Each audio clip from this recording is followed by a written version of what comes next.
Bonjour, toi qui m'écoutes. La méditation du 6 août a pour titre « Après la tempête, le calme ». Ils le réveillèrent et lui dirent « Maître, ne t'inquiètes-tu pas de ce que nous périssons ?» S'étant réveillé, il menaça le vent et dit à la mer « Silence, tais-toi !» Et le vent cessa, et il y eut un grand calme. Marc 4, versets 38 et 39. Un violent raz-de-marée s'abat sur le lac et menace de détruire la fragile embarcation dans laquelle Jésus et ses disciples voyagent. Après avoir passé toute la nuit à essayer de résister à la tempête, épuisés et au bord du désespoir, ils se tournent finalement vers le maître, apparemment endormi, pour lui demander de l'aide. Dans ce monde instable, nous devons souvent mener notre barque au milieu des ouragans et des bourrasques.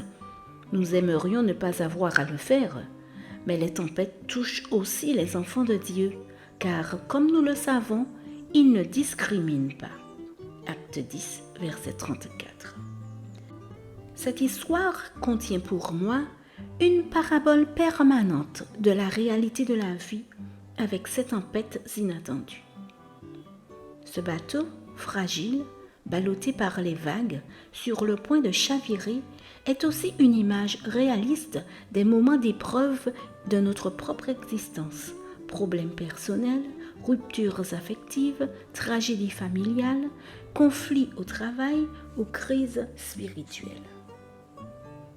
Au milieu de certaines tempêtes, il n'est pas facile de maîtriser le gouvernail, de négocier les récifs et d'en sortir indemne. Quel soulagement de savoir que le Christ est toujours à nos côtés, même s'il semble endormi. Il est avec nous dans la tempête, non pas pour l'éviter, mais pour nous donner la force de l'affronter et pour nous aider à la traverser. Avec lui, nous sommes sûrs d'arriver à destination, peut-être sans une partie de la cargaison, même avec un mât cassé ou sans voile, mais sans avoir perdu notre chemin, piloté par le Maître jusqu'au bout. Lorsque les larmes inondent nos âmes et que les malheurs soufflent dans notre vie, lorsque l'obscurité nous empêche de voir le ciel, lorsque l'épuisement et le découragement nous poussent à abandonner la lutte, il est temps de se tourner sans tarder vers le Christ et de lui remettre le gouvernail. Le Créateur de nos cœurs et de nos esprits sait comment donner la paix et la tranquillité dont nous avons besoin. Il n'attend qu'un notre consentement pour intervenir dans nos vies. Seigneur, tu connais mes luttes et mon incapacité à les résoudre par moi-même. Prends la conduite de mon bateau aujourd'hui et donne-moi ta paix. Amen. Bonne journée sous le regard de Dieu.